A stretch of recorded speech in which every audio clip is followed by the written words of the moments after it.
Now in its 10th year, this is Gabnet. Talk like you've never heard it before.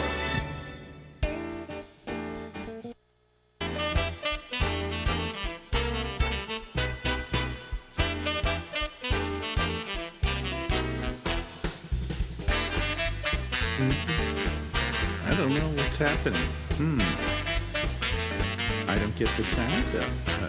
Where's the sound? There we go. Okay.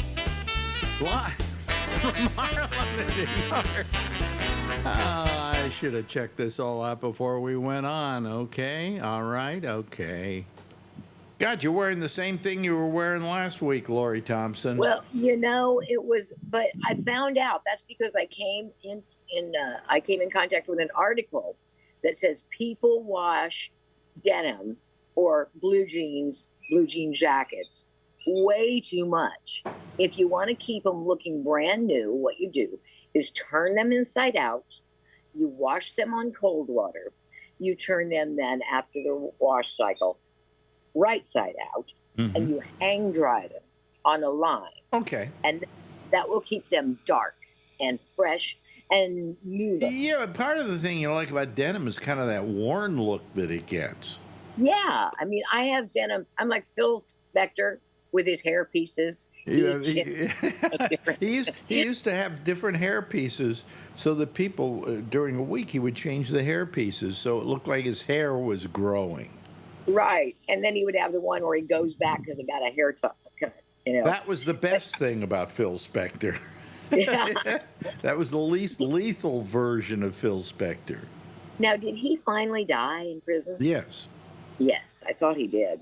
And the more I watched, though, the Atlanta Clarkson thing, okay, they're at Phil's mansion, and albeit he was a loose cannon and had many loose cannon type weapons at his house, but they were, she goes home with him.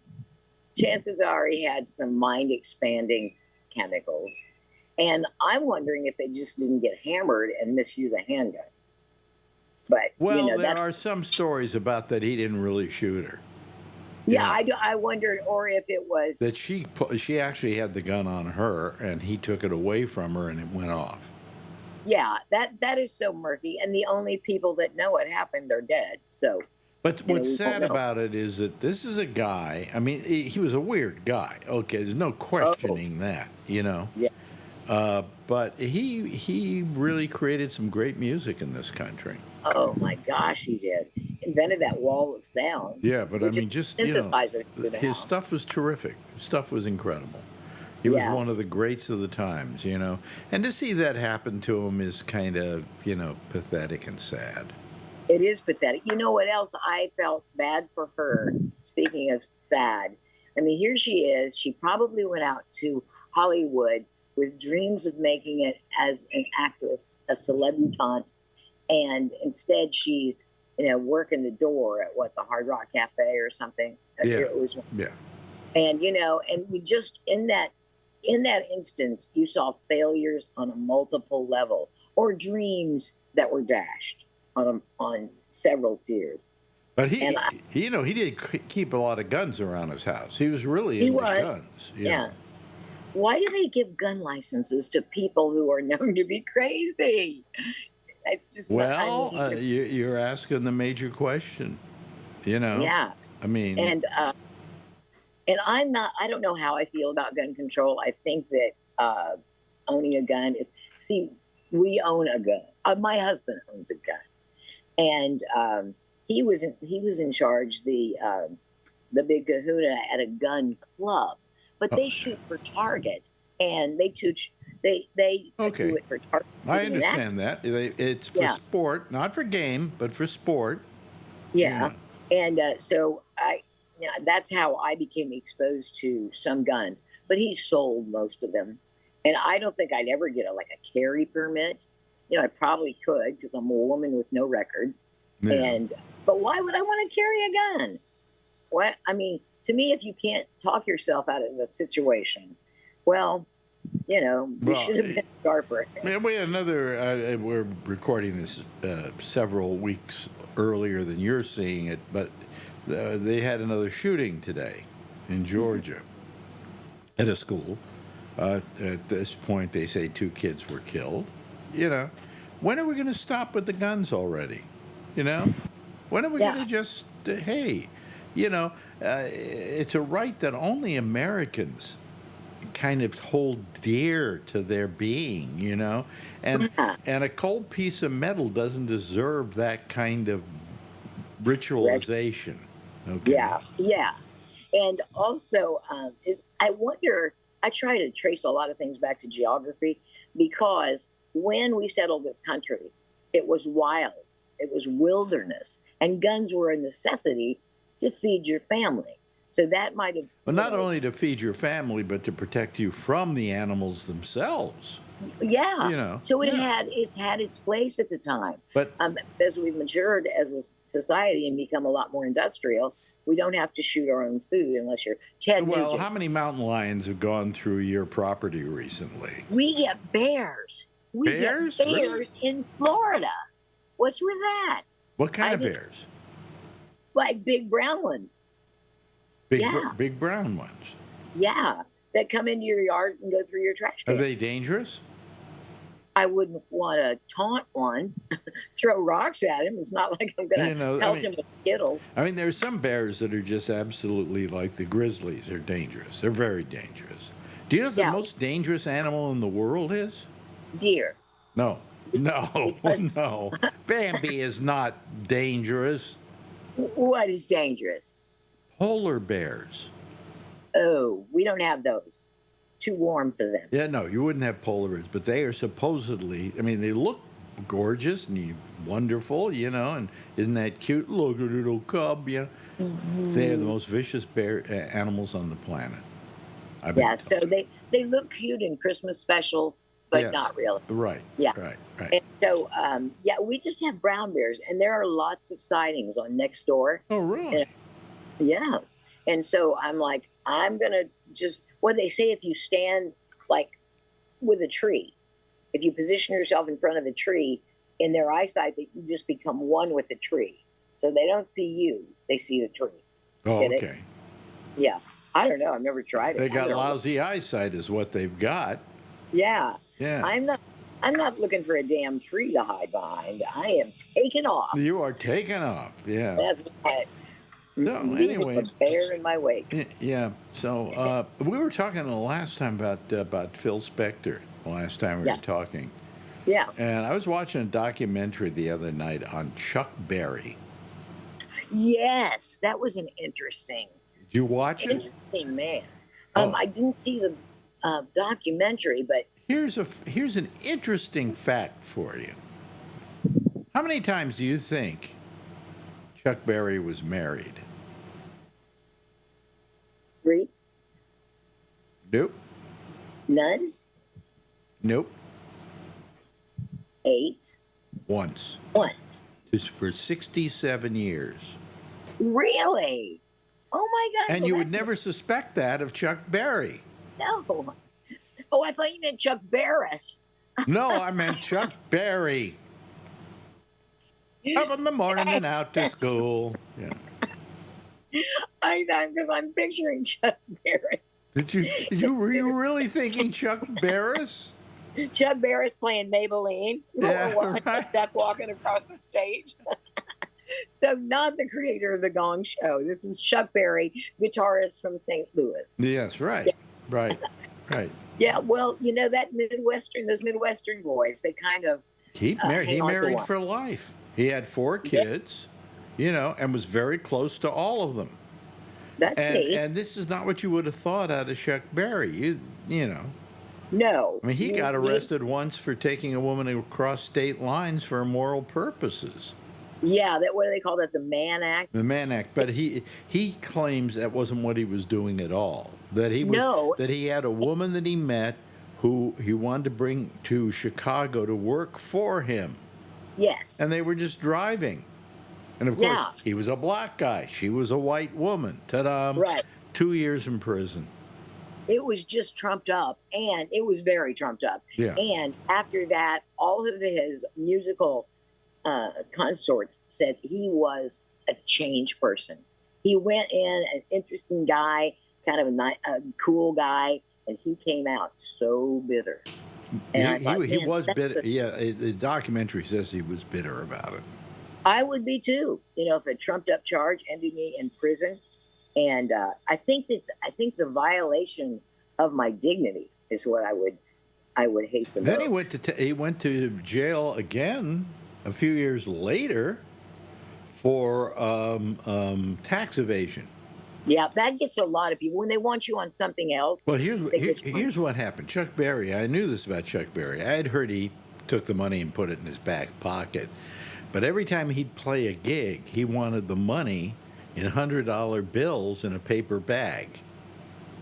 up And front. everybody would have to pay him in cash because he'd Yeah. been ripped off so many times by promoters and so on. The only way Yeah. it would work is if he got the money before he went on stage. And when he went on stage, he supposedly had it in his back pocket. Yeah, You know? and yeah, there is so much shysterism in the music business. Yeah. I'm reading. I read music memoirs voraciously. I'm reading one now, and don't judge me. Michael McDonald of the Doobie Brothers, the king of yacht rock.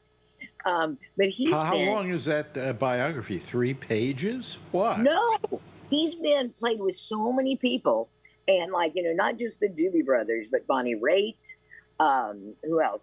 Just dozens of people. Plus, he was raised in Chuck Berryville, which is St. Louis, and so he's just got interesting stories about the various people that he worked with over the years. It's a good one. Really? I like. Well, anyway, he always would carry money in his back pocket, but then he would turn it into his accountant. But sometimes he'd forget some of it, and he didn't report all of it, and it's when he got him on taxes. So then he spent another 2 years in prison for that. And before any of that, when he was a kid, he went to prison for about 3 years. Yeah. So he spent a lot of his life in prison. That's because it was rough to be a black man, a teenager in St. Louis. You were automatically the first person they grabbed. If anything within 10 miles. Well, they were talking about all the arrests, all the things that he was accused of were simply racially motivated.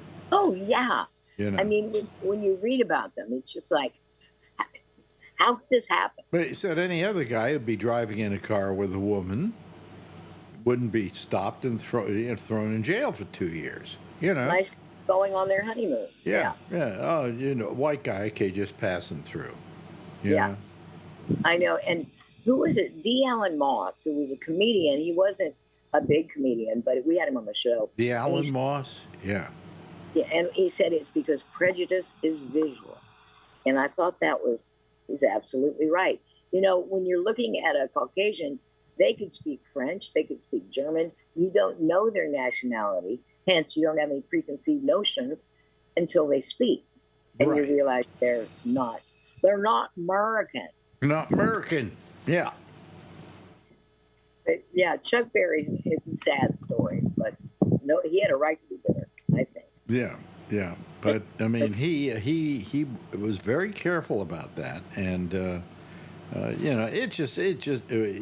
didn't want to get ripped off. So, anyway, he had an interesting life.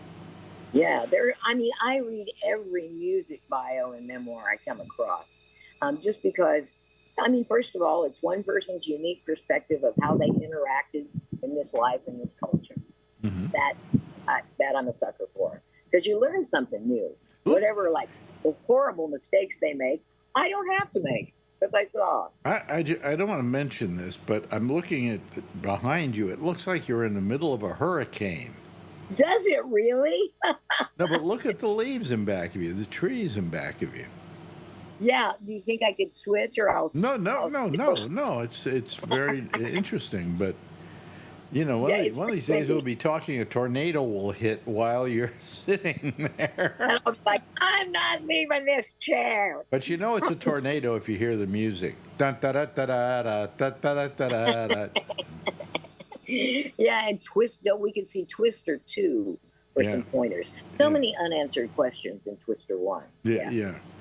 So occasionally, we talked about it last time, you do shots at a radio station. And you just do it for the fun of it, right? I mean, I totally do. Certainly there's not big money in it. Oh, gosh, no. And in fact, it's totally because I love radio. I like to keep my fingers in it.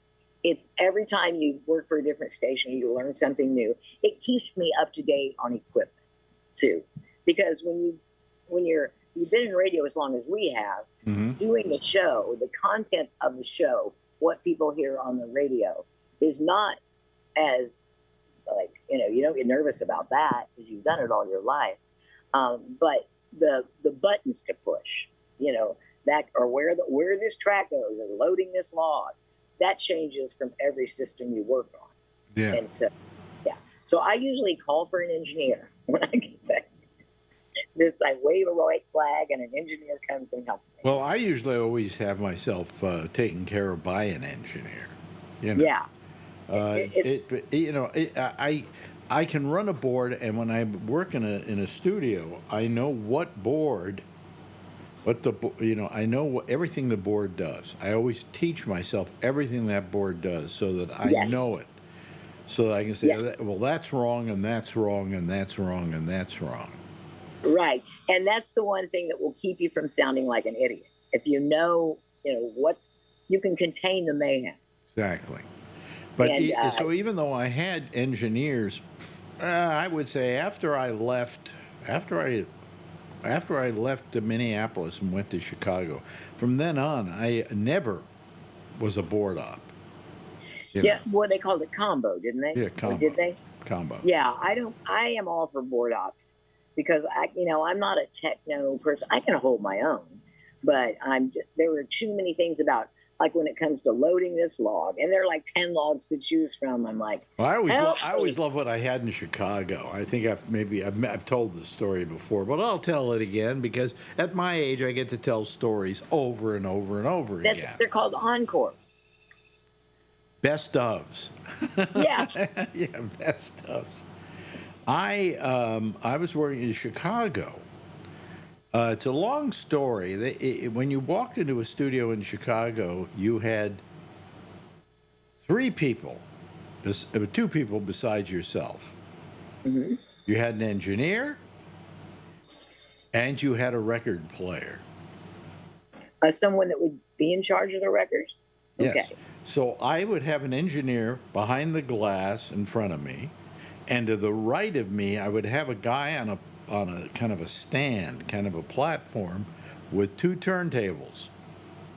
And a microphone. No, he didn't have a microphone or anything. No. He just played the records.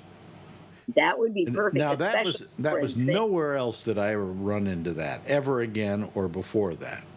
And I think Chicago had pretty strong unions. No, how it happened was there was a guy by the name of Petrillo. He was the head of the musicians union. He was like the big guy for years. I mean, they made jokes about Petrillo, And Petrillo was married, but he had girlfriends. Oh, he had chicks on the side. And he wanted to get his girlfriends jobs. So when he made the deals with the Chicago radio stations, because that's where he was located, the Chicago radio stations, they said, anybody who plays music has to be a musician. Oh, so that's how he got him into the union. And the title of the person, the name of the job of the person to the right of me was the musician. And he sat there with the playlist on a music stand. She's doing the background vocals on Gladys Knight in the Pit. And what you do with this hand, you cue the engineer, and with this hand, you cue the musician. Yeah.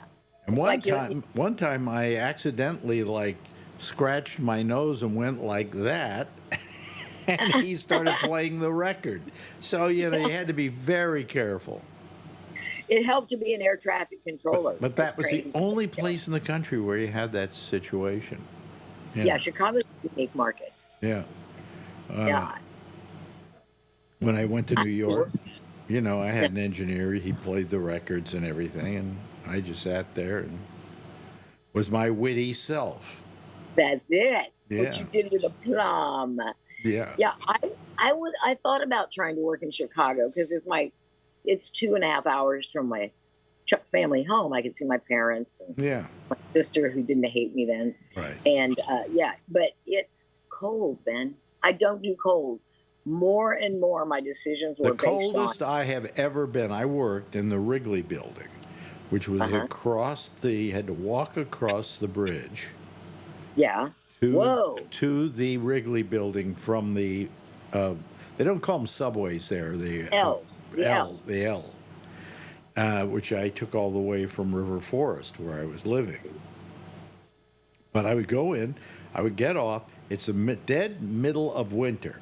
I would go across the bridge on, I think it was Wacker Avenue or Wacker Drive. That's the Chicago Avenue, yeah. Yeah, and I went across the bridge, and then I walked into the Wrigley building. By the time I got to the Wrigley building, my mustache was frozen solid.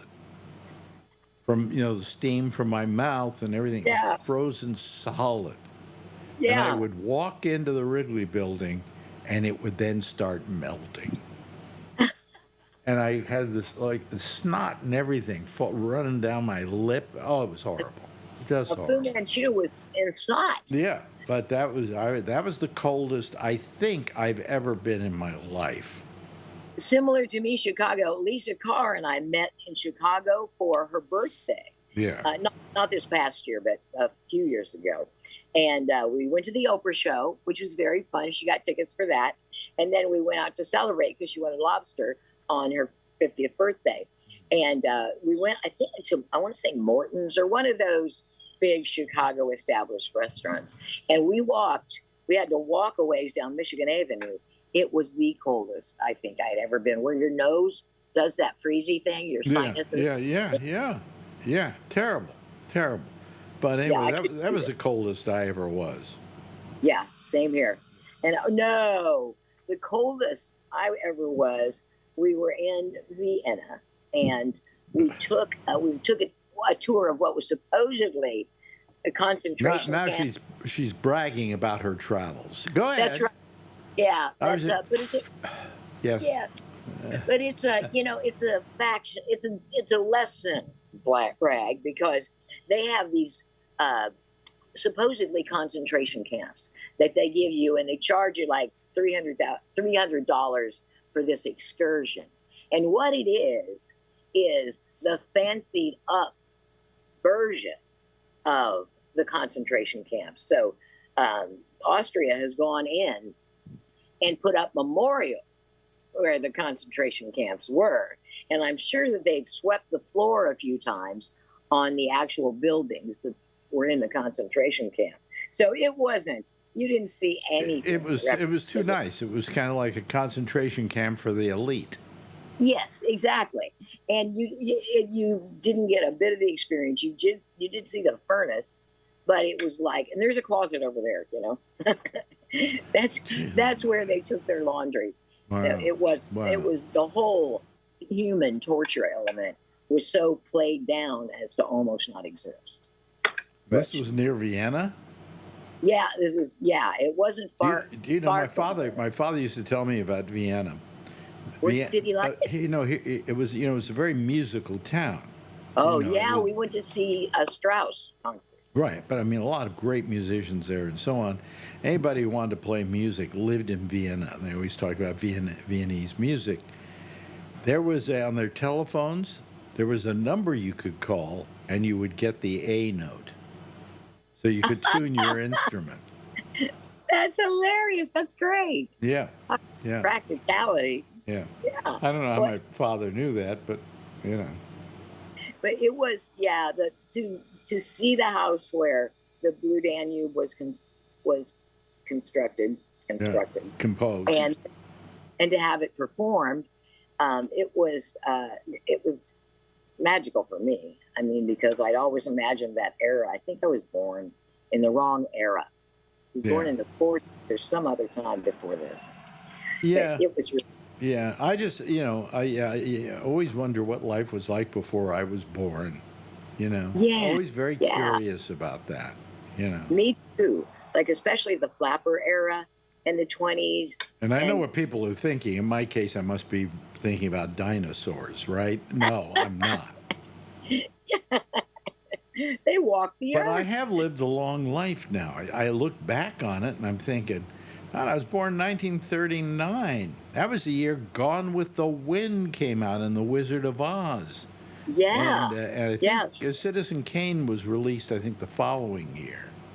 Yeah. So your milestone is right up there with. Well, I was born in what they call the best year for movies ever. I think so. You had The Wizard of Oz. You had we could go on and on. I mean, tons of stuff. But I can't do that because we're running out of time here, dear. Oh dear Lord. 25 minutes gone. Just like I have arthritis in this finger, so I can't do that well anymore. Icy hot, man. Icy hot. No, I go and I get a cortisone. Really? Yeah. Can you get cortisone for your whole body, like one shot? You get various parts of your body where they put the cortisone. Marjorie, I call her the queen of cortisone. She is like 90% cortisone. So she has the a la carte menu. She has the a la carte menu. Where today? Well, my hand. Okay, my knee, my back. Oh boy. Anyway. Hey, can we talk next week? Absolutely. I would love to do that, and unless you're working, No, I won't be working. Yeah. No, I might be on the road. I might be in New York, but I will call you when I get there so we can arrange that. Wherever you are, you can just do it by phone, and if you're here, we'll just do it in this room. That would be fun. Yeah, because that would be almost like the old days. Yeah, or you can just sit next to me and we'll just talk and do the whole thing. But anyway, we'll discuss that later. Ladies and gentlemen, we're running over time. Lori Thompson, ladies and gentlemen. Hiya. Now in its 10th year, this is GabNet. Talk like you've never heard it before. Well, hello everybody. Welcome to our fine program. First time I'm back on the air after a couple of days off because I was looking pretty ugly. I'm looking better primarily through the use of makeup, which I've got over this one here, and down here there's a thing that I kind of covered up. And the only problem I've got, here's the problem I've got, and I don't know what we're going to do about it when it's time, but I fell. And apparently, see this thing? Well, there's no hair growing there now. It's like I don't know if I can ever get hair to grow back there again. But anyway, we'll worry about that when the time comes. Anyway, so here we are. We're back doing our thing. How are you? And we'll just check in with our. Let's see, there are a couple of people here that want to be talking to me, so we'll just bring them in as we go to Zoom. There we go. There is Charlie Wallace, and there is our old friend Alan, and me, and that's it. Okay, see y'all later. You look a lot better than the picture. Huh? You look a lot better than the picture. Well, this is a week later, and a lot of the scabs started falling off or becoming enough that I could pull them off, And so basically, this is still the worst part right here, and I don't know if that hair is ever going to grow back. And then down here, there is another place where there's some stuff. And it was pretty bad when it first happened. It was pretty bad for a couple of days, and that's why I stayed off the air. And then I did my show on Monday, and I decided to use an avatar. Okay? In case people don't know what an avatar is, let me see if I can show you what that is. Let me see here. Show avatar. Okay, this is what people were looking at, okay? Hi, everybody. How are you? This is Alex, and, don't I look better? Absolutely. His mustache though is okay. So yeah. I have one of those on my iPhone. Yeah, but anyway, so there we go. You have one of those on your iPhone? Paint in the mustache part. I don't know if we can paint it in, though, because I need gray to paint it in. Maybe I can get some, I don't know, fake hair to put in there or something like that, you know? I don't know. We'll figure out what to do with it. But at least I don't look as bad as I did. No, you don't even notice it now. Though I'm not walking as well as I was. I'm walking worse than I was. I tried walking today for a couple of blocks, and man, it was rough. Yeah, it takes a little time to get over a fall when you're our age. Yeah. Maybe that's what's causing it. I'm supposed to go to my PT tomorrow, and I'm just going to tell him, fuck you. You know, I was doing all those PT exercises, and what did I get for it? I fell flat on my face. Yeah. Okay, so. You're not the only one with bad luck. Today I got my teeth cleaned, and then I went and ate lunch, bit into something, now I got a chipped tooth. That happened to me last time I had my teeth cleaned. I don't get it. It's pure coincidence. No, I don't think it's pure coincidence. I don't know. I would blame your dentist. Yeah. Just blame Could have given me a free crown. Yeah, right, exactly. You see, you got This is not a big crack. It's just something, a little chip off the side. Marjorie has a little. Still cost me $700. Marjorie has a chip on her shoulder. No, chip on her tooth, and we don't know where it came from. But all of a sudden she has. I had one a while back. I mean, I just went to the dentist and they filled it in. You know, it's on the bottom here. But the trouble is, our dentist isn't seeing anybody till October here in the city. Wow. And she doesn't want to have to go all the way up to Scarsdale just to have a little nick filled in. So, you know. Okay. But here comes Jeffrey. That's nice. Hello, Jeff. How are you? Oh, he's got to connect his audio. Here, I think he's connecting it.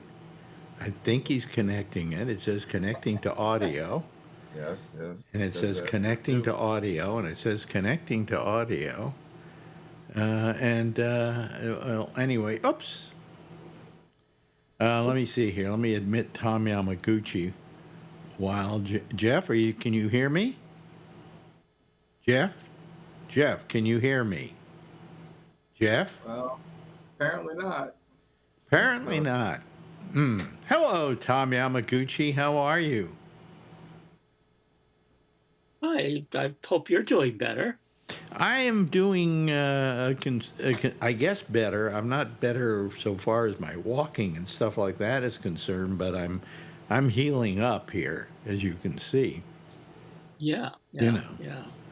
Yeah, I had a fall a year ago, June. I was walking to get to my granddaughter's middle school, and I wasn't looking where I was going. I thought I was going up a ramp, but the ramp was to the right of me, and actually in front of me was a curb. And I tripped on the curb, and I just fell flat on my face like you did. Yeah.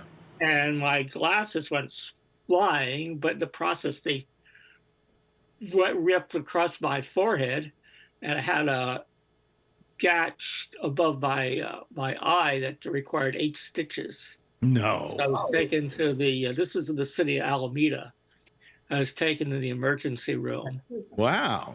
And I got a CAT scan of my head.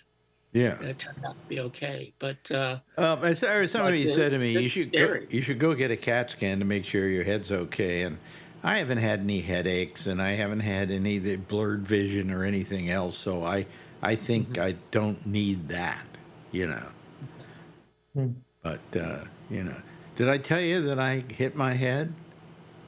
Oh, yeah, I did. Anyway. No, I mean, they say, everybody has a piece of advice, obviously, and right. It was like you hit your face. Well, actually, I hit my face, okay, and I thought my teeth. I was amazed my teeth didn't get busted or whatever, Yeah. but apparently my lips cushioned the blow, and it didn't hurt my teeth at all. But under my lip, I was sore for a couple of days and things like that. Yeah. But otherwise, we're getting over it, and the only thing is that I've started having these, like, I'm going to sleep at night, and all of a sudden I start thinking about falling. Mm-hmm. Mm-hmm. And I have this thing about, when's the next one going to be? You know, because as we get older, we have a more tendency to fall. I have no sense of balance at all. My sense of balance is screwed. Mm-hmm. And that's why people use walkers. Well, I'm using a cane. I'm using a cane use now. Your cane, Yeah, I refuse to use a walker. I use that. I'd just as soon die from a fall. But I mean, I could get a walker. But I don't think I need that. Okay. And then, the trouble is when you get walkers, the biggest problem is that you then have to go out and buy tennis balls. And I just don't know whether I want to do that. So, but you get the one with a seat, and whenever you want to sit down, you've got your own chair. The only thing I've never been able to figure out, and I said this the other day, is you get these walkers, and then you buy yourself 4 tennis balls, and you put them on each leg of the walker. Why don't walkers just come with the tennis balls, since everybody's going to do that anyway? I didn't do it. I didn't do it. When I had my back surgery, I had to use a walker for 3 weeks. And some of them have nylon. Well, you don't want to make the long-term investment in tennis balls if you're only going to have it for a couple of weeks. You can actually buy them with the 4-way cut in them, and you just shove it on. Really? Yeah, they're like $3 a pair on Amazon. So yeah. Well, here. By the way, I like your advice that you were talking to Lori. I'm sure this goes probably a couple of weeks ago or whatever on cortisone shots. She asked you if you can take one for your whole body. You said no. Unfortunately, Alex, they do have cortisone pills. They have cortisone pills, yes, but not cortisone shots.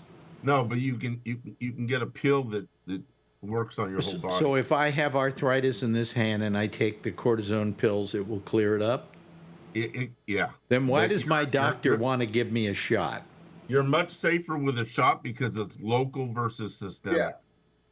I see. But I've had shots in my wrist, in my finger, in my knee, wherever the arthritis is acting up. I have it here, and I used to have it in my knee, but I don't need it for my knee anymore. It seems like the torn meniscus is unmeniscite, or whatever they do. Mine too.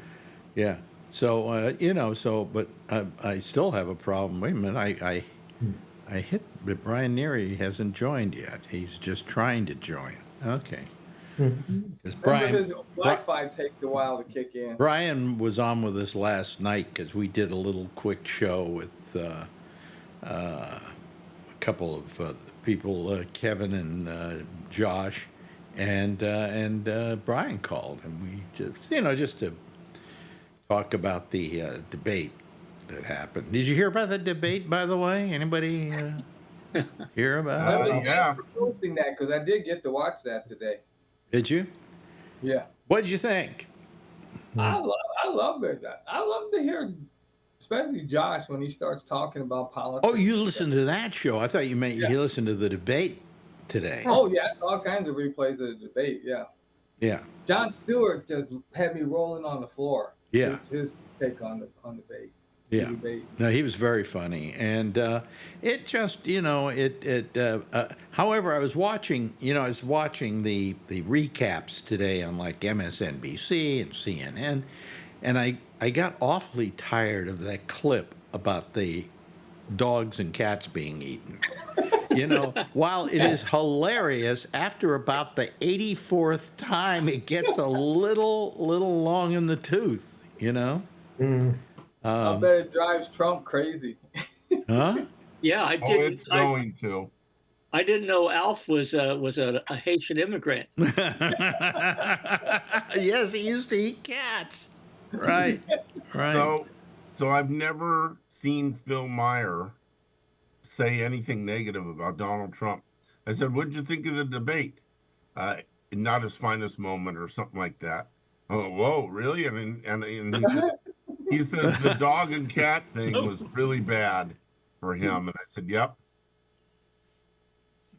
Yeah. Yeah. Oh, hi. Oh, where is that a cat you've always had, Brian? Yeah. Oh, okay. See. His new name is Dinner. Hi, Dinner. Hi, Dinner. Hi, Dinner. Meow, meow, meow, meow, meow, meow, meow, meow, meow, meow, meow, Yeah, meow, there's a meow, whole meow. new meaning to Fancy Feast. Yes, exactly. Well, I watched all these. I decided to go over tonight to Fox to watch and see what Hannity was saying about it. You know, how you could even parse that thing in any positive way for Trump, I have no idea. And they really weren't. They were saying he got cheated, that the ABC was making him, calling him to account for stuff that he was saying. Well, of course, he was saying really ridiculous stuff, and they had to, like, call him on it. And Like see, they kill babies after they're born. I like the commentator comment. Yeah. The lady commentator says, "I got news for you. In 50 states, that we don't do that. It's against the law." it's against the It's law. illegal in all 50 states. Yeah. Yeah. That was a great comeback. Well, I mean, but they weren't trying to get him. They just didn't want what were blatant lies to go out. Now, she may have not told the truth on a couple of things, but it wasn't anything that was egregious that would cause major problems if people took it seriously. And it's the job of a good reporter to set the record straight when they say that it's being set unstraight, as it were. And so, but Hannity's going, "Oh, those were terrible reporters. They don't have the right to call themselves reporters." And the best line today was Trump, who said, and I quote him, "I think ABC should have their license taken away." Now, I don't know. I've been in the broadcasting business how many years now? I don't even count it anymore. Forever. Forever. And I may be wrong, but the networks don't work under any kind of license. Their affiliates do, and the stations they own do, but their network is not licensed. But Donald Trump doesn't know that. But he doesn't know that. We're going to take it. Doesn't know how anything works. Right. No, but he's an expert on everything. She at 4 minutes into the debate, she put him on the defensive. He went from 50% to 100% explosion 4 minutes into it. Well, she knew. She really.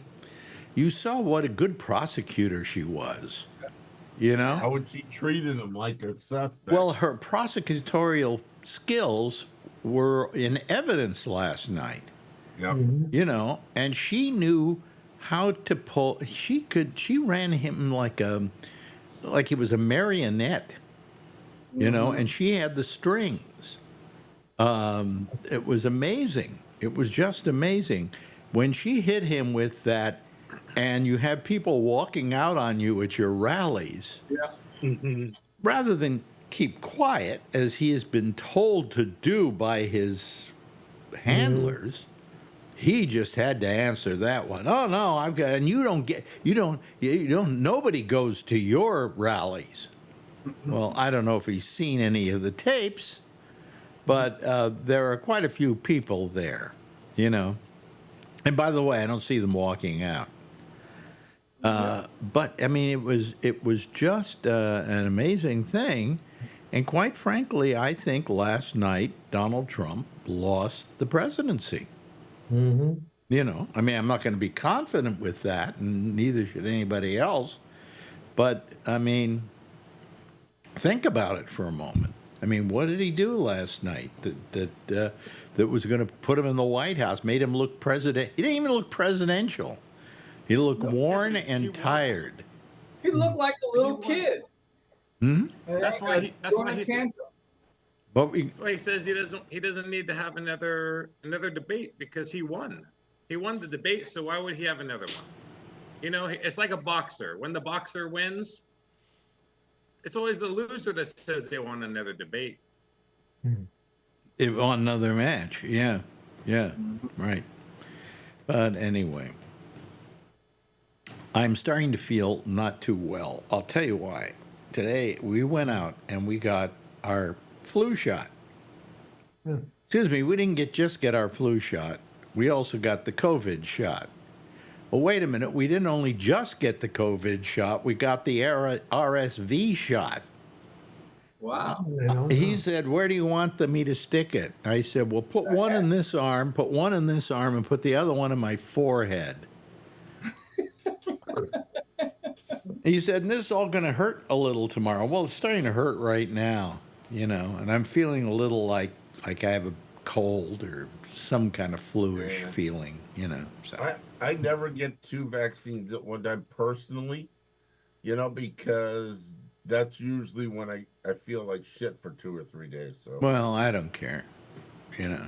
Well, I got the RSV shot last year. Am I supposed to get another one? I don't think so. But okay. They think it still works. It won't in its second year. It's only been out since last year. Mm-hmm. You know, and so My doctor told it's not me. a life or death thing. Oh, wait a minute. Let's not talk about COVID shots or anything like that because I'll get this show taken off about 4 years from now. Oh, jeez. Right. Yeah. It takes them a while to catch up. Yeah, I tell you, they're very slow over there at YouTube. What a bunch of morons. I'm going to spend my whole time just blasting YouTube every night until eventually they're just forced to take me down because they can't stand it anymore. You know, Jeff was starting to talk. I mean, we ought to really let him talk. Yes, Yeah. Jeff. I said, my doctor told me that you don't have to take the medication right now. Wait until you're in December or something like that. That it's more likely that you're going to get sick. What? What medication's this? It was one of the ones that you just took. You talking about the RSV? Yeah. Well, once you're sick, the vaccine doesn't do you much good. Yeah, you got to get it so you don't get sick. Yeah, plus you want to take it enough in advance that your body actually builds up the immunity. So it's best to start, you know, to get it now. I should get mine. Yeah. You know, I haven't gotten mine yet, but they've been really pushing for people to get both Both of them, yeah. flu and COVID at the same time. Right. And- As a matter of fact, I think they're going to come out with a shot next year that has the flu and COVID in one. Yeah, they don't this year. We They asked them. should. They should. They're actually they actually are developing a vaccine using the RNA technique for the flu shot. I was actually got signed up for a case study to do that a couple of years ago, and unfortunately, they canceled the case study because it was so effective they didn't need to do anymore. So I don't know if this is the year that they're rolling it out or next year, but they should be having a whole brand new type of vaccine for the flu that doesn't use eggs. Yeah. Oh. Yeah, we have a huge uptick. Like flu mist. Oh, wait a minute. What? Now, here's the guy who Is my volume down? your volume is down a little bit. Come up, your volume. It always starts off down. I don't know why. Okay. Hello. Yeah. Get better. Yeah, we have a huge uptick in all our flu assays right now. So we're being asked to run 24/7 in Sunnyvale. We're supposed to be shutting stuff down at the end of the year, and now we may start running into next year because the flu season started early and it's not stopping. We have huge orders right now. And are the orders bigger for just normal flu or for COVID? It's for mostly, well, it's all respiratory. it's all the respiratory family. So it's all COVID. We have a flu assay, and then we have one that we check for with RSV in there. Yeah. Yeah. Well, I Okay. usually get my flu shot the day after Labor Day, but it took them 5 days. I didn't get my shot until last Sunday because they couldn't get the flu shot until then. Wow. Well, I was supposed to get my flu shot last week, and as we're there, we hand our Medicare cards, right? And they go to okay them through Medicare, and Medicare's computers were down. Yeah. Of course. So I had to walk back home, where I fell on the way going home. Oh, So it wasn't it's all until Medicare's fault. it Yeah. wasn't until today that we felt I was well enough, and then I go with Marjorie. I hold her hand. I'm afraid of falling. I'm just really afraid of falling. And you know, probably if I watch myself, I won't. But you know, I didn't do anything particularly ridiculous to have this fall take place, except that I think that I turned to look at something, and then when I turned around, I fell. You know, and that usually it happens on turns. Yeah. You know, they got blinders that fit in your glasses like for horses. Stop horses. staring at all the girls walking Yeah. by. They have blinders. Like they have for horses. Why do you have to be so goddamn insulting? That wasn't insulting. Hey, Alex, why don't you get a walker with blinders? Okay, good. I didn't Good. send you a walker. Huh? I No. didn't send you a Well, walker. you sent me He a tripped cane. over a cane. He tripped over So- your cane, Oh, Alan. was the that's problem. it. He tripped over the cane that I sent him. That's right. You know, if I wasn't using the cane, I might not have hurt myself as much. There you go. And the reason was is because Exactly. because I had the You're cane an asshole, Brian. and I went to fall. And if I didn't have that cane in my hands, I would have probably stopped myself before my face hit. Or not. Or not, but it's all your fault now. Of course. Thank you, Brian. Yes. You're welcome. Hey, Brian's gonna, Alex, Brian's my gonna internet's send bad. you I a can't hear power you, Alan. wheelchair. Oh, Sorry. Kevin, what are you up to? You're in the car. He's making money. He's the only one working. Oh, is he? Yeah, I'm working. You're working. Oh, you're delivering. What kind of food you delivering? I just dropped off some egg rolls and hot wings. Egg rolls Now you and got the hot. police Oh, behind man. you. Come by my house, please. Payrolls. I'm hungry. You got a flashing light behind you, Kevin. I hope that's not the police. Me too. I got that up in Washington on our vacation. Yeah, that was fun. You got a ticket? Ooh. No, I talked him out of it. I was going. It was pretty funny. We were headed to the ferry going to Victoria. It's about 6 a.m. Yeah. And we were running about 5 minutes late. So I was ripping up the highway, and I wasn't paying too much attention. I think I was doing about 80 or 85. And apparently, all of a sudden, I look in my rearview mirror and I go, "Oh shit, Tina, I'm getting lit up." She goes, "You got to be kidding me!" And I said, "Nope, full bore." I look back there and there's all these lights, and so I pulled over, and cop walks up and I go, "Yeah, I know, driver's license, registration, and insurance." I go, "It's a rental car. I don't know where the insurance is." So he goes, "Oh, rental car?" And I said, "Yeah, we're visiting." I said, "Well, I guess," he goes, "You blew past me at 85 miles an hour. You know that?"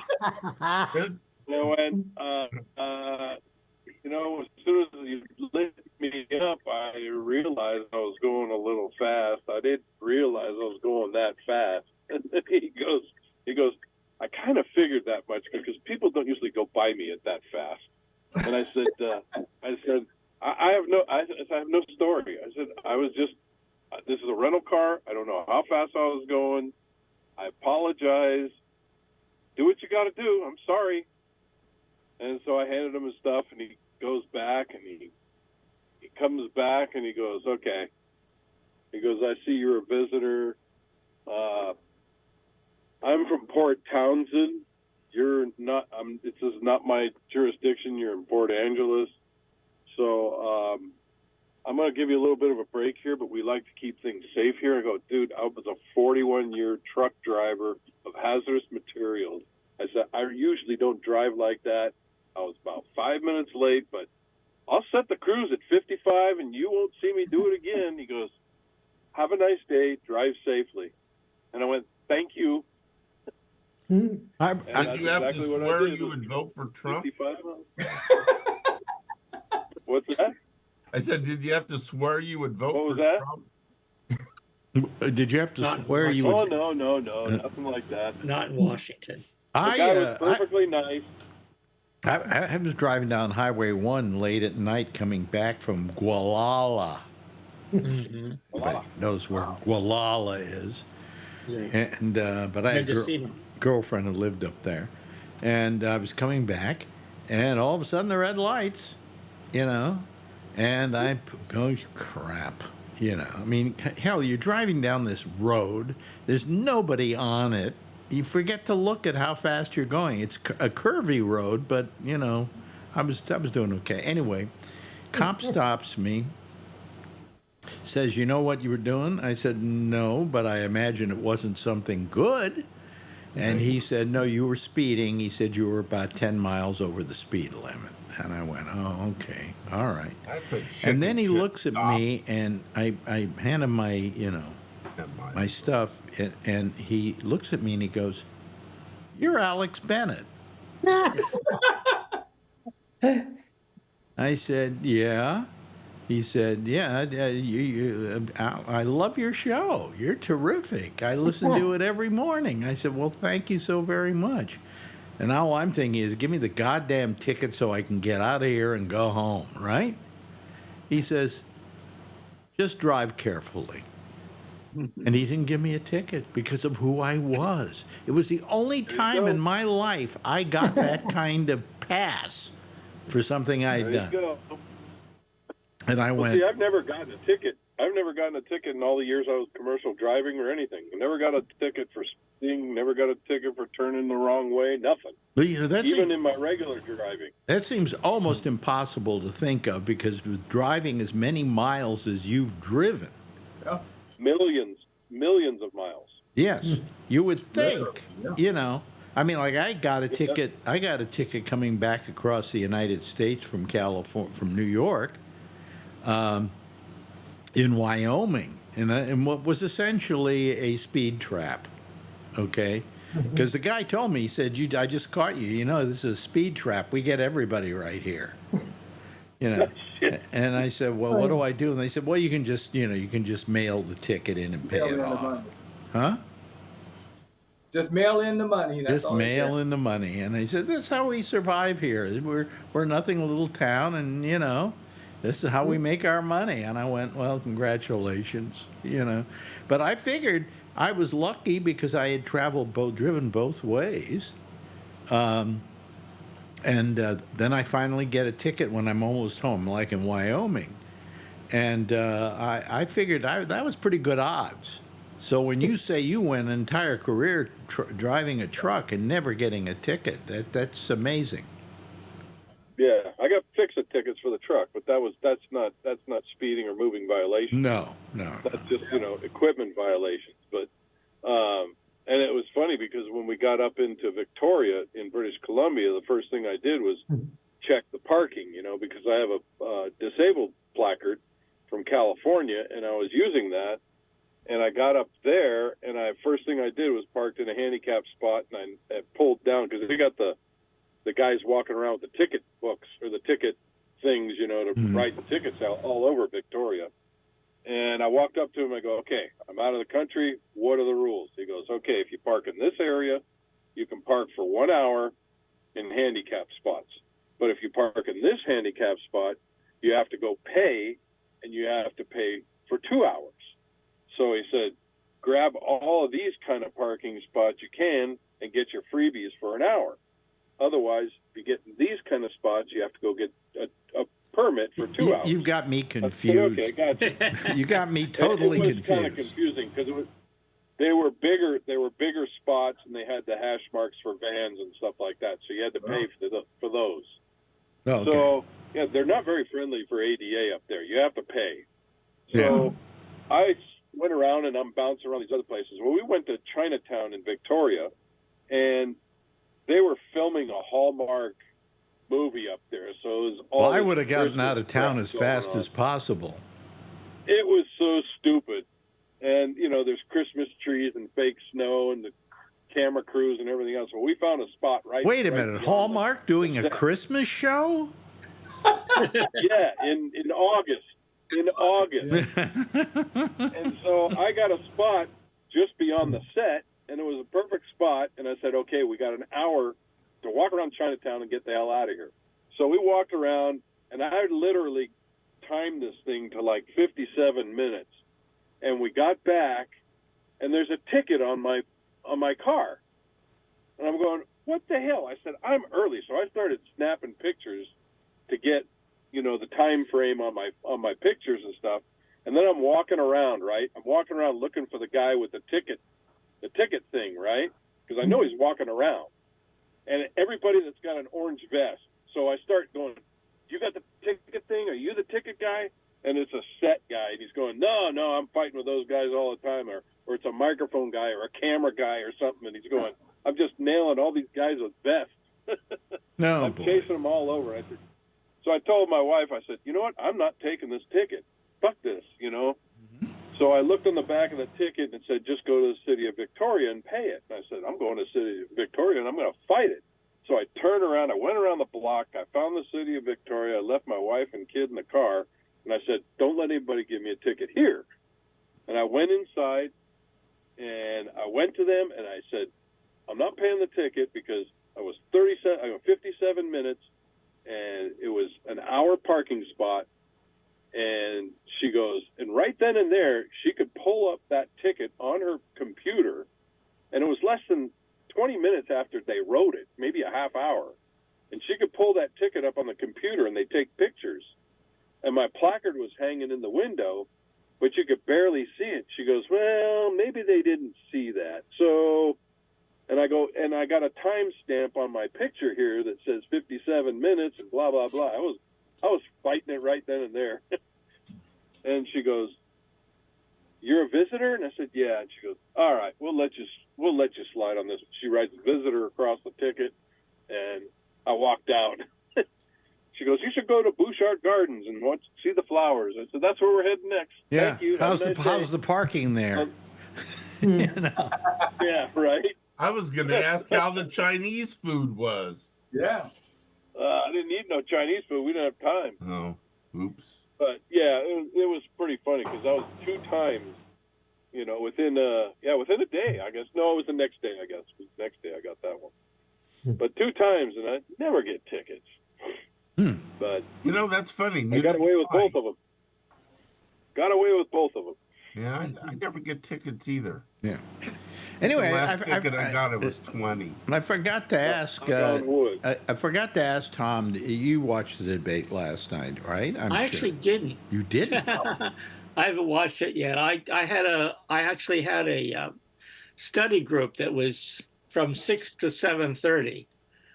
So I turned it on after the study group got the end of it and heard. I heard enough that I realized that that it was what exactly I was expecting it to be. The last question was actually on climate change, which of course once again Trump completely evaded. Oh, you heard about didn't talk about anything except he just complained about the story high windmills. Oh well, he even he actually got on the about all the Chinese cars being made in Mexico or something like that. It was really ridiculous. I will watch it, but I think my favorite part was at the very end when they asked him about was it Obamacare And he said, we'll take care of Obamacare. How are you going to do that? Well, we're just thinking about it now. Yeah. He didn't have a plan. He didn't had have a concept. He had a plan. Yeah, he had that a concept. That was it. That was it. That was But it. he'll end the wars before he gets into the office. He'll end Yeah. the wars Oh, yeah. before he gets. You President gotta give elect. the guy a break. He's had almost 8 years to come up with one. A plan to take care of Obamacare. And then he has the nerve. Says, "Well, you've been in for 3.5 years, and what have you done?" He says, "Well, he was in for 4 years, and he didn't do it." And he was the president. You know and what? she's the vice president. You know what she did, Yeah. and I think it was part of her game plan. Mm-hmm. She knew how to get to him by saying things like, you people walk out on your rallies. And things all these little And, leaders and laughing then he stuff. said, well, you're a communist, and your father, who was a teacher out in California, is a communist professor, right? Yeah. And I kept thinking to myself, well, how's she going to reply to this? She didn't.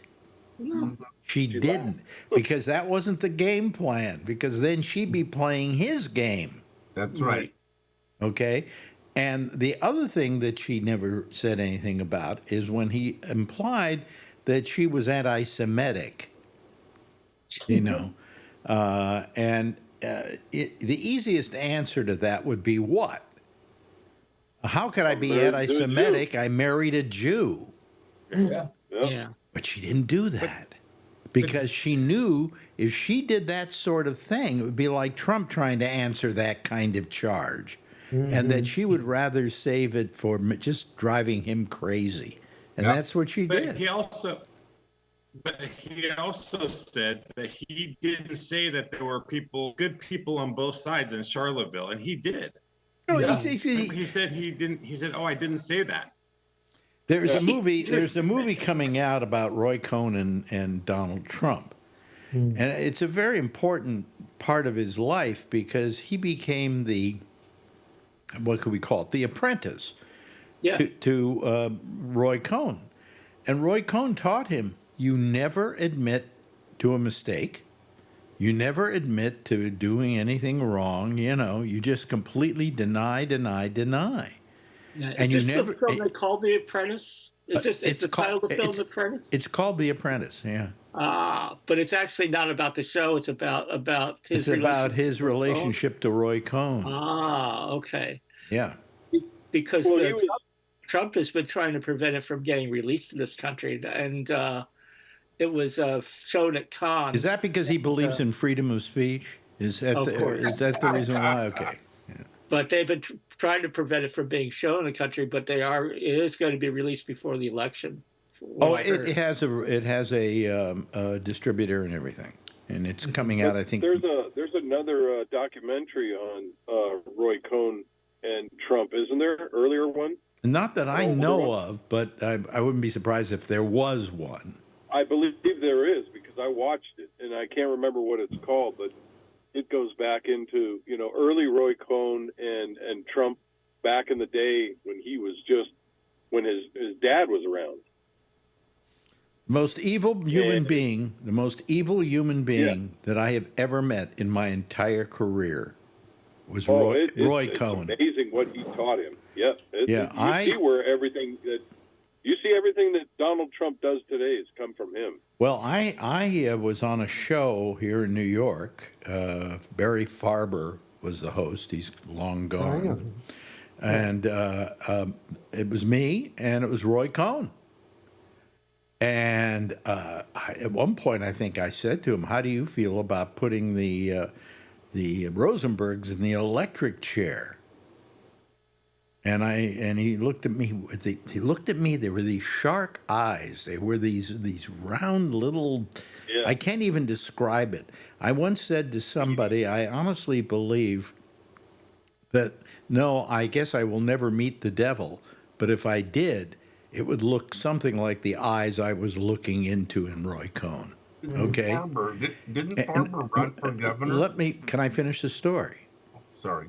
And I said, how do you sleep at night knowing you got the Rosenbergs executed? And he looked at me with these steely eyes and just said, I sleep very well at night. Mhm. Went, oh boy, I've just talked to the devil.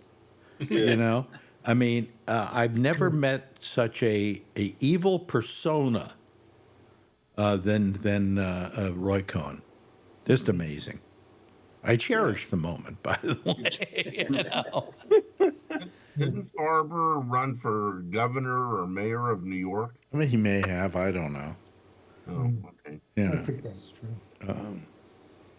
what was it? Barry Gray used to say. Barry Farber. He speaks 20 different languages. Next, English.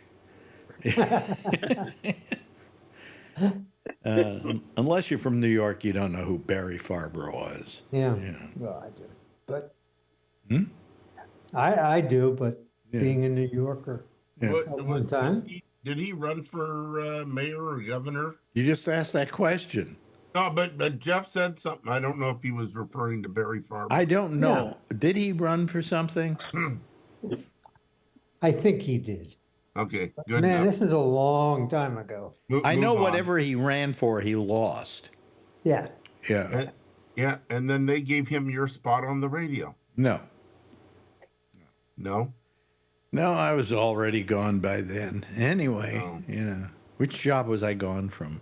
I have a WMCA. video of you in San Francisco in the Marriott, live from the Marriott, and you interviewed Larry King. with Larry King and talked about Barry Farber. And Larry King asked what time you were on for it, and he said that if Barry had won, you would have still had a job. Yeah, I It's a think you're YouTube- right. I think you're right. Yeah. The YouTube video, I just watched it a couple weeks ago. It's a really good video. Oh of well, you. I'm You glad you actually liked it had because hair. I've run it on this show.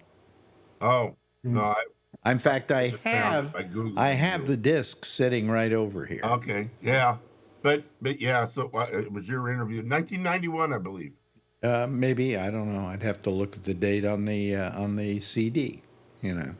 Yeah, But and there that- was this guy, I can't remember his name now, went around videotaping morning radio shows. And he videotaped mine. You know, he came by and videotaped mine. And my guest that morning was Larry King. So. This was at the International Association of Broadcasters or something like that. Yeah, You know, at the Marriott, live from the Marriott. You were doing a show. yeah. Then I had breakfast with Larry after that. I remember. And we compared notes, you know, and we both kind of agreed on the way you run programs. Hi. You Yep. Sarah. This one? Kevin. Yep. Yeah. All right. Got it. Thank you. Hey, Kevin. Maybe. Was she cute? I wonder if he was just delivering the food. Was that what that was? Behind the scenes. Behind the scenes of what's the company he does this for? Uber Eats. Uber Eats, No, it isn't. Grubhub. No, it was one. It was some other one. Hello, Kevin. Are you there? Oh, yeah. Hang on a sec. Sorry. Yeah. What, did you just deliver the food? I thought I muted you. I'm sorry. Did you? Nope. Okay. Did It was you? really exciting.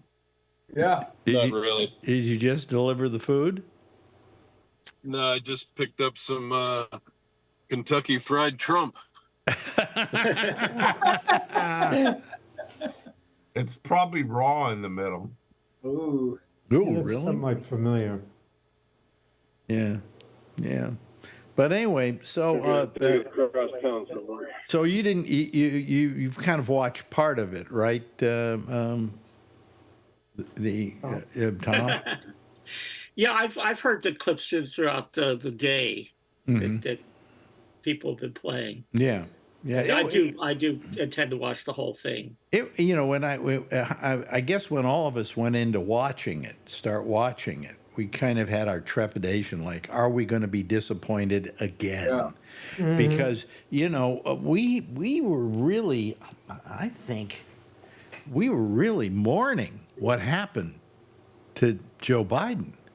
You know, Right, yeah. now in many ways, in retrospect, thank God it happened, because Yeah, it was interesting Huh? because of the way things have played out. You know, I mean, I don't think they could have played out any better anyway. I mean, when you think about, well, actually, going back on my concern about the first time Biden won or ran, the first time he ran, and there was talk about, well, if he runs, it'll only be one term, and I would say, well, that would make him a lame duck. That would be a really weird thing to happen. And then when he actually did win and decided to run for re-election, I said, well, here we are. Here we go. well, he said he wasn't going to. You may remember.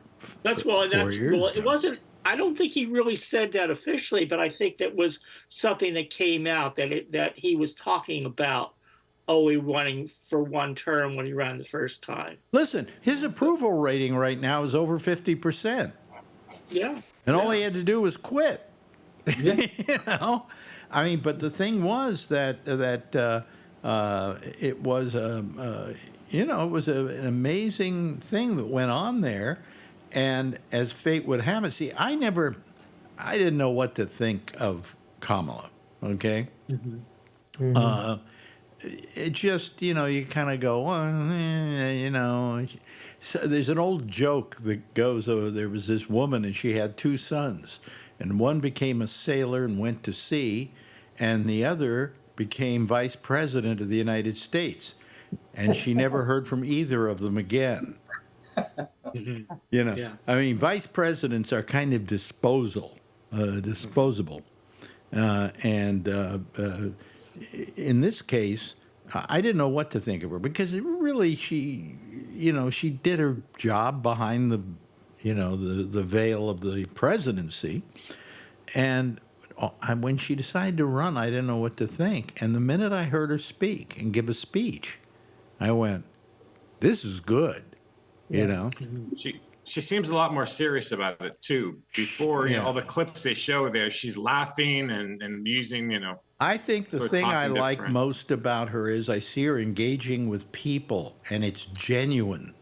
Yeah, You know? Yeah, and Yeah. they brought up a good point today about maybe doing a town hall or something, and I agree with that. I think she needs to be more interactive with the with people. But right I've now. seen, I saw her like in a place in Pennsylvania or something like that, that she went in to get something to eat or something. I don't know what she was doing in there. And she was interacting with the people, and she was like looking them straight in the face and engaged with what they had to say. And I said to myself, that's something Trump could never do. Could never do. He doesn't have it in him. You know? Yeah. That's why I think he's been a bad. He can throw paper towel. Yes, that's right. That's right. But I mean, he doesn't know how to engage with people, and that's why I wonder how he was ever a businessman. He wasn't a particularly good businessman, and I think the reason he wasn't a good businessman is you should be able to look people straight in the face and smile, you know. He said something else. Oh, I know. It was Hannity, and he said, you know, Trump kept looking over at her and blah, blah, blah, and, you know, he should have looked her right in the face. He never looked at her once last night. Not once. His face was always straight ahead. He never looked at her, and every time she talked to him, she talked to him. And the camera. She looked at the camera a couple times, and she was getting scared. Well, she loved. She, you know, she knew something that he should have known. I mean, he's done what, 6 of these things or something. Yeah. He should have known by now. She caught him off guard, walking up and shaking his head. No. But the camera is always on. Yeah. Okay, and she knew it was going to always be on, so she was doing the faces. She said more with her face and with her reactions than she did with anything else. When he started telling that story about, you know, eating the pets and everything, The look on her face was amazing. Just amazing. She did more with a look than she did with anything she had to say. You know. And hey, I think she's got her problems, and I don't think she's perfect. But then again, nobody's perfect. And I think that as a president, I think she'll do a pretty good job. I think because her heart is in it. And she cares about me, and she cares about you. And she cares about people she interacts with. And that comes across. You know, she can go in there, she can, like her prosecutorial self, just whoop Donald Trump by spanking him in the ass worse than a hooker with a Forbes magazine, you know. And then she can turn around and be so sweet and so nice to the people she's with, you know. And that's an amazing quality, you know. And I'm happy that I can vote for her. All right. Yeah, Biden really made a really brilliant decision, because it could have turned out to be such a disaster. But the reason, his decision to say, "Oh, okay, I'm stepping down," and it just makes sense that I've put my support behind my vice president. There's no other way it could have happened. And if they tried to have it another way, it would have been a total disaster. The convention would have been a total disaster. Yeah. So yeah, and she's really has stepped up to it. And the fact that we're looking at a campaign that didn't exist less than 2 months ago, and look how brilliantly it's being run. It's just amazing, you know. And the Taylor Swift endorsement, I know that was not. I know that was timed. That was planned well. And it was sort of really gutsy, because it took the risk, that she would do well in the debate, because if she hadn't done well, the endorsement would have been a sort of a flop. But in this case, because she did so well, then whammo, right after that, Taylor Swift endorsement. And that's, that was the icing on the cake. What was great about it was the picture that accompanied it, that she actually published a picture with her endorsement. And the picture was of her with a cat. And she called herself a childless cat lady. He signed it, childless cat lady.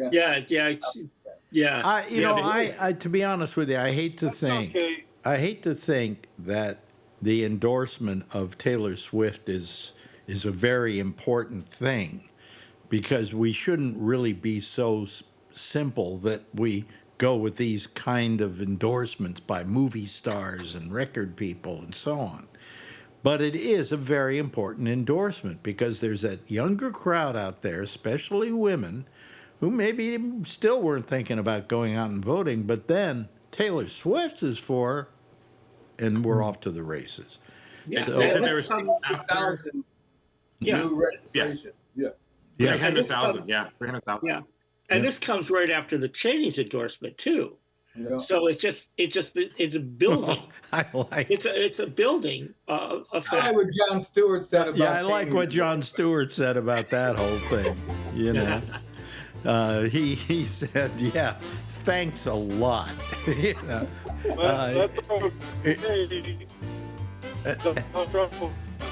you're breaking up on us there, Kevin. We can barely hear you.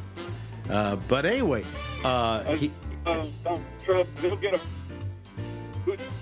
you're breaking up on us, Kevin. Kevin, you're breaking up. Okay. Anyway. Bye-bye. Bye-bye. Well, you don't have to go. We're going to get rid of you in a second anyway.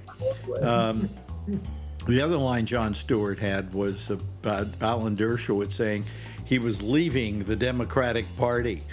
And Stewart went, "Oh, please, don't go. Don't go, please." Anyway, hey, thanks, Alan, for joining us tonight. Appreciate it. Appreciate the participation of Charlie and Jeff. And, always love love it when we have Tom Yamaguchi here. Brian, great having you here, too. And Kevin, Always Dr. a Seinfeld. pleasure having you here as well. All of you give a big wave goodbye, and I will give a big wave goodbye at you. And here comes just my full screen. There we go. See how beautiful I look? Okay. Anyway, that's it for tonight, folks. Stay tuned now for Amy Manuel. She's going to be here with The Intersection next over most of the same station. I'll see you again tomorrow night. Same time, same station in life. In the meantime, as always, if you see her, tell her I love her, okay? Bye-bye, everybody.